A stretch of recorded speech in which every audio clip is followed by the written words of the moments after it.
The first time I met his mother, she didn't even look me in the eye. She called me a phase, just a fling. But when he stood up in front of his whole family and said, "She's the only love I need," I knew this wasn't just a love story. Before I dive into the wildest love story of my life, make sure to hit that like button, subscribe if you love real love stories, and don't forget to share this video with someone who believes in love beyond colour and class. Now, let me take you back to where it all started. My name is Tasha, and I'm from a small town just outside of Atlanta. Not the fancy, glamorous part you see on TV, but the quieter side. You know, the kind of place where everybody knows everybody, the corner store still sells 50-cent candy, and folks sit on porches in the summer just to wave at passing cars. I was raised by a hard-working single mum who juggled 2 jobs just to keep our lights on and food on the table. She taught me the value of earning your place, of showing up, even when life gets tough. That's something I carry with me every single day. Before everything happened, before he happened, my life was simple. I worked at a local coffee shop right near the university campus. I was taking night classes, trying to finish my degree in social work.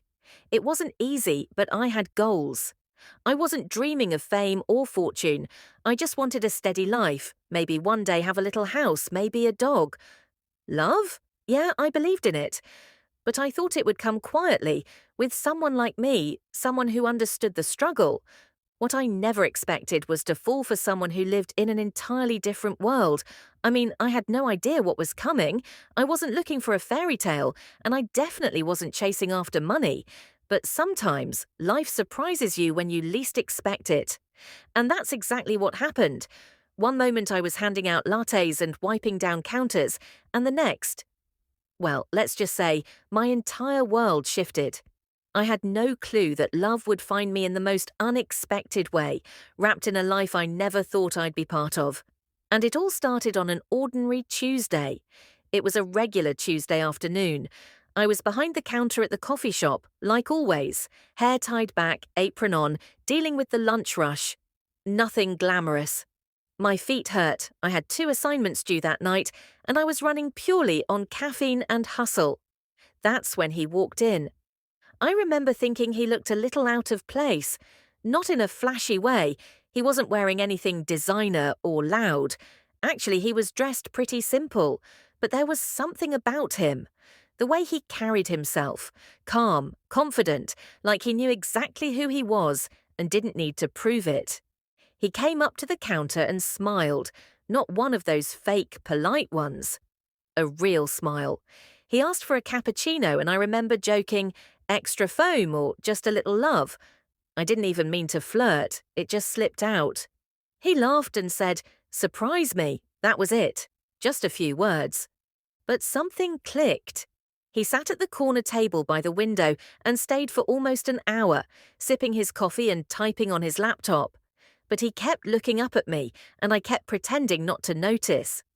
Right before he left, he came back and said, "Thanks for the best cup of coffee I've ever had." And I smiled and said, "You're welcome, stranger." 2 days later, he came back. Same table, same smile. And this time, he left a note with his number written on a napkin. I didn't know who he really was back then, just a guy with a warm smile and kind eyes. But that moment, in that tiny shop, was the start of something I never could have imagined. I told myself not to text him back right away. You know how it is. You don't want to seem too eager. But by the next morning, I gave in. I sent a simple, "Thanks for the coffee compliment." And within minutes, he replied, "When can I see you again?" Our first date wasn't fancy. We grabbed burgers from a food truck and sat on a park bench under a street lamp. He didn't talk about money or status. He asked me about my dreams, my mom, my childhood. He listened, really listened, like every word I said mattered. And I found myself opening up in a way I hadn't with anyone in a long time. Date after date, I kept waiting for the red flags. I kept wondering, what's the catch? But he kept showing up, on time, thoughtful and kind. The way he looked at me, like I was the only woman in the room. He made me feel safe, seen. I didn't find out he was rich until maybe the fourth or fifth date. He picked me up in a sleek black car, not flashy, just elegant. I asked if it was a rental, and he just laughed and said, something like that. Eventually, I Googled his full name. That's when I found out. He wasn't just rich, he was billionaire rich. Tech company founder, Forbes list, penthouse in NYC rich. My stomach dropped. Suddenly, everything felt different. I started doubting myself. What would someone like him want with someone like me? I didn't come from money. I didn't own designer bags or go to fancy schools. But every time I looked into his eyes, he didn't see me as less. He saw me as equal. He saw me as enough. And that's when I knew I was falling for him. When he first asked me to meet his family, I froze. I mean, what do you even wear to a billionaire's family dinner? I spent hours trying to find something that looked nice, but still felt like me. I finally settled on a soft blue dress. Simple, nothing too loud, but my hands were shaking the whole ride there. Their home, no, mansion, was straight out of a movie. Gated driveway, staff at the door, floors that looked like they'd never been walked on. I smiled and said hello, trying to hide how nervous I was. But the moment his mother saw me, I felt it. That look, like I didn't belong. She gave me the coldest smile I've ever seen, like one of those fake, bless your heart kind of smiles. His sister hugged me, but it felt like hugging a mannequin. The whole dinner felt like a silent test I didn't study for. They asked me what I did, where I was from, but not in a curious way, more like checking boxes, judging. His mum said, "So what exactly do you two have in common?" I swallowed hard and tried to answer politely, but inside my heart was sinking. I could feel the judgment in every word, every glance. No one mentioned my race, but they didn't have to. It was written all over the room. He sat beside me the whole time, holding my hand under the table, squeezing it gently. He smiled, tried to keep the conversation light, but he didn't speak up for me, not then. I held it together until we got to the car. Then I cried. Not just because of how they treated me, but because I could already feel the wall between me and his world. And it hurt. After that dinner, something shifted inside me. I tried to shake it off, tell myself it was just a bad night. But the truth? I felt like I was carrying a weight I never asked for. Every time I saw him, I smiled. But deep down, I was scared. Not of him, but of losing myself. His family didn't call me names. They didn't have to. The silence, the fake smiles, the polite rejection. It said enough. I could feel their whispers even when they weren't around. Why her? Why a black girl? What does she bring to the table? I started pulling away, slowly, cancelling dates, making excuses, saying I was tired. I just didn't want to be the reason he had to choose between love and family. I couldn't stand the idea of him resenting me one day. I thought I was protecting us both. One night, he came over with takeout, and I barely said 2 words. He looked at me, concerned, and asked, "Are you okay?" That's when I broke. I told him maybe we shouldn't keep doing this, that we came from 2 different worlds, that love doesn't always beat reality. He didn't say a word. He just stared at me, hurt written all over his face. Then he quietly picked up his keys and left. As soon as the door closed, I broke down. Not the pretty kind of crying you see in movies. I mean the ugly, painful kind, when your chest tightens and you feel like the world's crashing in, because I didn't want to leave him, but I also didn't want to stay in a place where I'd always have to prove my worth. That night, I truly believed it was over. 3 days passed, no texts, no calls, nothing. I checked my phone more times than I care to admit. I'd cry one moment, then convince myself I did the right thing the next. But the truth? I missed him so much it hurt. Still, I figured it was done. Over. Then, late one night, I heard a knock at my door. I opened it, and there he was, standing in the rain, soaked, no umbrella, just him, and that look in his eyes. I stepped aside, and he walked in without saying a word at first. Just stared at me for a long second, like he was memorizing my face. Then he said softly but firmly, "You don't get to decide that I don't love you." I was speechless. He kept going. "I don't care what they think. I don't care what the world thinks. I care about you. You're the one I laugh with, dream with, fight with. You're the one I see my future with. I don't want anyone else." I was shaking, tears already running down my face. Then he told me what happened after he left that night. I had no idea.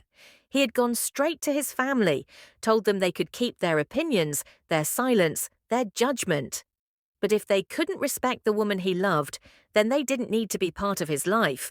He said, "You are not a phase. You are my forever." And in that moment, I just melted. All the pain, the fear, the shame I'd been holding in, it cracked and poured out. And when he pulled me into his arms, I knew. I wasn't just wanted, I was chosen. That night I realized this wasn't just love, this was something worth fighting for.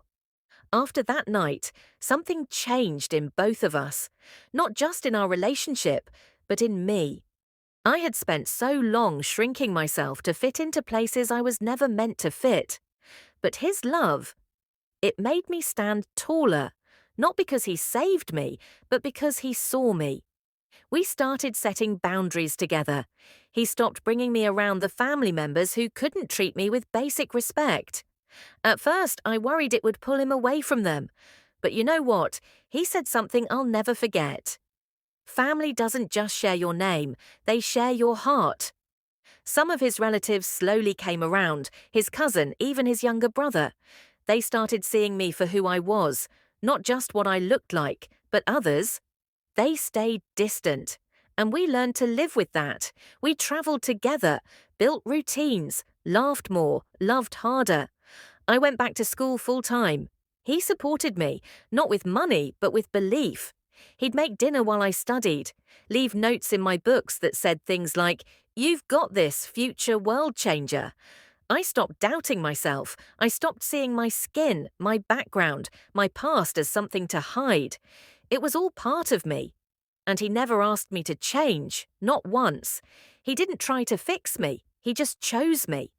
And in doing so, I learned how to choose myself. We weren't perfect, but we were real. And real love isn't always easy, but it's honest and it's worth it. Looking back, I'm grateful for the rejection, because without it, I might have never seen just how powerful love can be when it's rooted in truth, respect, and choosing each other, even when the world tells you not to. Today, I wake up every morning beside the man who once walked into my life like a quiet miracle. We live in a home filled with warmth, not just wealth. There's laughter in our kitchen, plants on every windowsill, and love in every corner. I finished my degree last year, top of my class. He was front row at graduation, clapping the loudest. After the ceremony, he pulled me aside and whispered, "I always knew you'd get here. The world better get ready for you." We started a community foundation together, focused on education and opportunity for young women of color.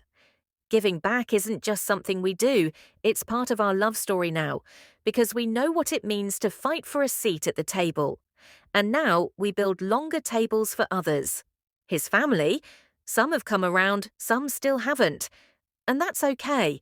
We've learned that love doesn't need everyone's approval to be real. It just needs honesty, courage, and two people willing to choose each other every single day. There are still moments I catch strangers staring when we walk hand in hand. Me, a black woman from a working class background, and him, a white billionaire.